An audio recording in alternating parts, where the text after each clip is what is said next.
And then I found that yes, I have found my place in this world. I know what kind of a thing I am going to do in my life. I didn't have any idea when I got my MCOM examination. But now I knew that I would do research and research and research and research in my entire life. That was the major contribution of the institute. I had entire all freedom.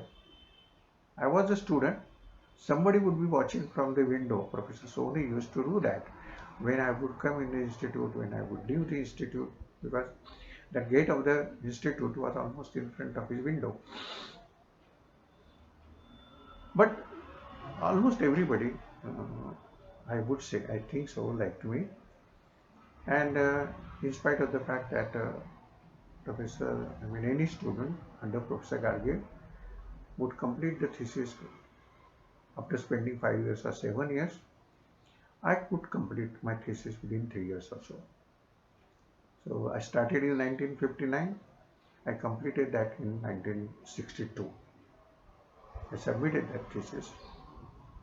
While I was doing my research, I was also told by the institute that after you complete your PhD, you will have to seek some employment somewhere else. Gokhale Institute may not offer you any employment. I said, okay. So I was in search of some research institutions, organizations also while doing my PhD. But as soon as I submitted my thesis, I was also called by the registrar, and I was told that Professor Gadge and Professor Dandekar would like to remain here in the institute and work in the institute. I was overjoyed. The pay was not important for me, and the position was also not important. Naturally, I was taken as research assistant. After about 7-8 months, my results got declared. I got officially my PhD. I was promoted as lecturer. I was also offered a quarter by the institute. Probably we were the first occupants of the newly built quarters. I got married also, and I was told by my father-in-law that before marriage, it was an arranged marriage.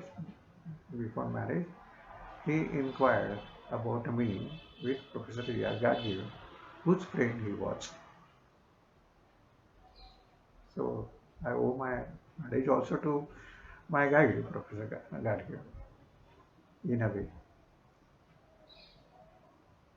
So we started working. I started working in the institute. I must say that at that time, academically, there was a lot of freedom. I could take any subject for my research.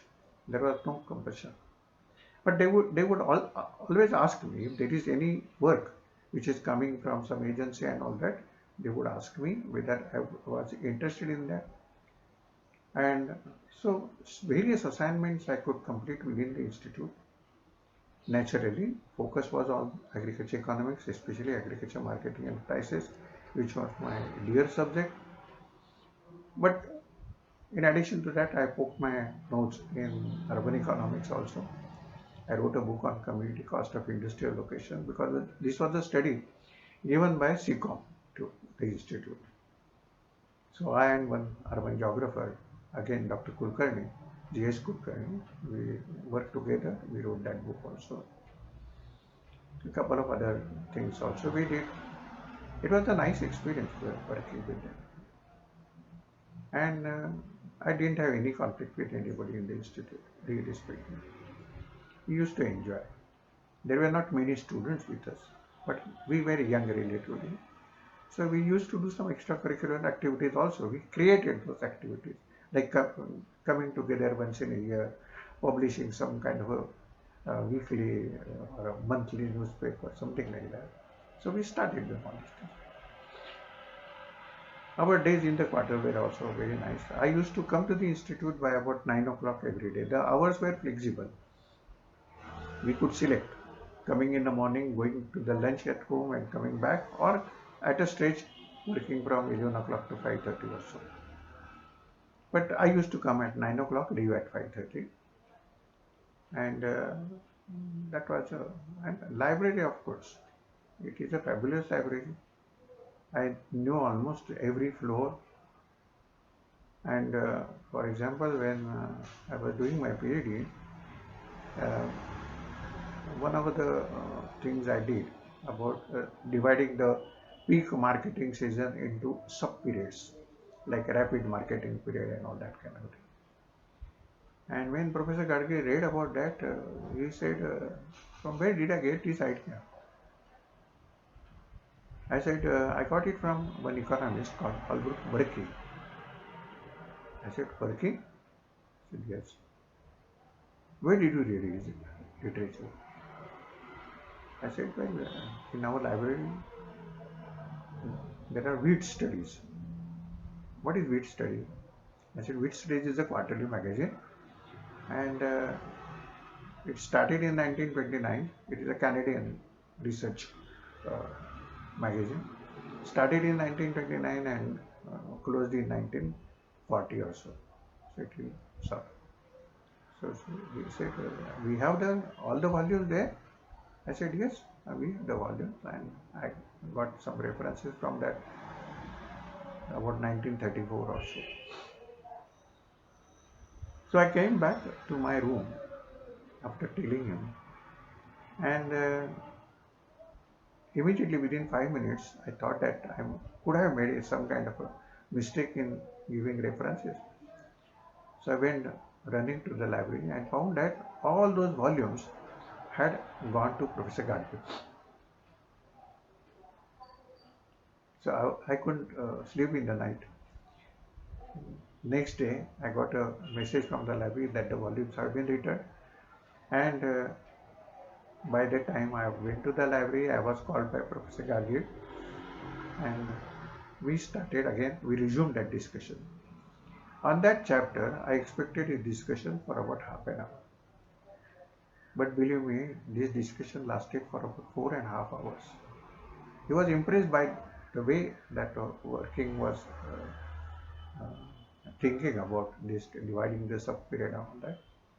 And he guided me in that particular respect extremely well. That was, really speaking, it was a lecture, so to say, 3-hour lecture and I was only listener. So it was people like him, so it is better, no? Always living in that kind of institute. Then I was promoted to the reader's position also. But then by that time, I took some interest in input-output also department, which Professor Mathur started. By that time, I really thought that I must get some practical experience. And so I decided to leave the institute. In 1970, I got an opportunity outside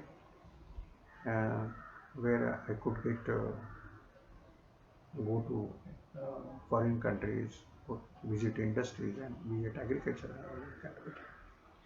So I said, okay. So when I conveyed this to Professor Gadge, naturally, he was my mentor, father-like figure, and Professor Dandekar. Both of them asked me that why? Is there anything like this? Professor Gadge, by the way, he was not there at the time in Pune. He was appointed as Deputy Chairman of the Planning Commission in Delhi. So I talked to him on phone. Or I don't know, remember, when he came to Pune, I talked to him. I don't remember, but I did talk to him. And then I talked to Professor Dandekar. Both of them asked me why. I told him. So they said that how long you will be there, getting the practical experience. I said I think 5 years, and after 5 years I can come back. They said yes, do come. Research is your field. I said yes. and I left and joined my other organization. Now, this is something which this entire life for about 12 years or so, I find was extremely well spent. Not only I had a direction of my life in me, but I had an opportunity of meeting so many people. Gokhale Institute offered me the scholarship, Ford Foundation scholarship of visiting a foreign country. Ford Foundation had this kind of a program, and that was the last year. And I was picked up for that scholarship. I was not very senior, but still I was picked up. And Professor Dandekar told me that look here, next year,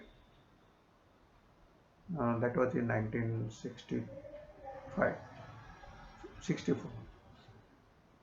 In the next year you would be going to United States of America for doing some postdoctoral research.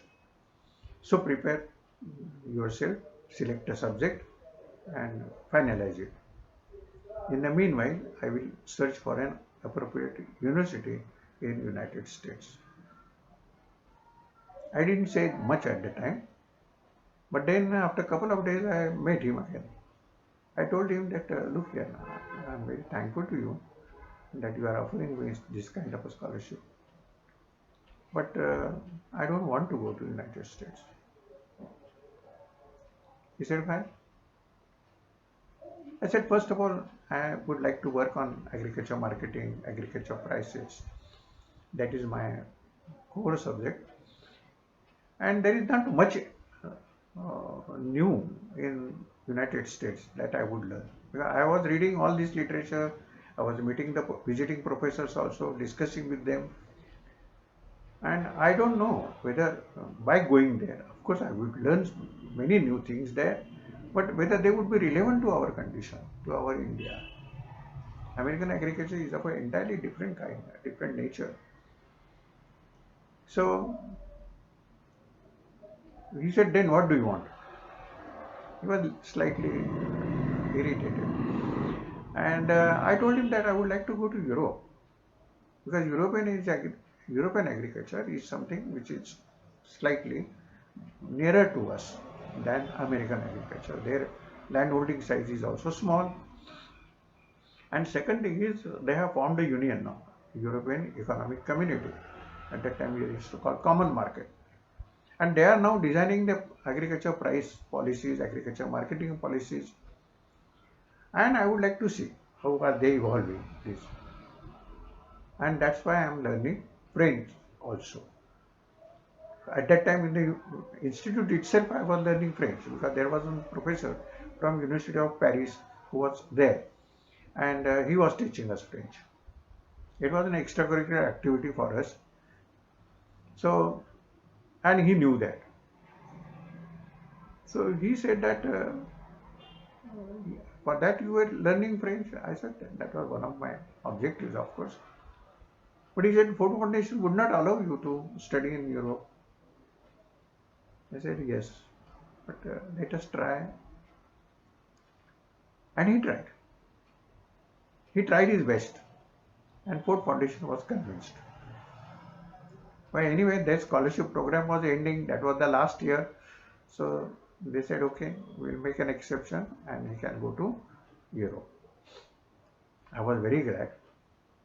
So was Professor Dandekar. Then later on he said that, well, look here, I started looking for an organization or institute in France, but I couldn't find, but I did find one in Germany, where of my professors, director there is known to me. So can you go to Germany? I said, yes, I can. He said, well, how about German then? Then I said, I will pick up German. No, he said. So he gave me 2 years leave, fully paid leave, and I joined an intensive full-day course in Max Muller Bhavan in Pune, and I picked up my language there. So I was sent to Germany, And in Germany, my professor insisted that I work on a farm for about a couple of months there before I start my studies, and that required extension for 1 year.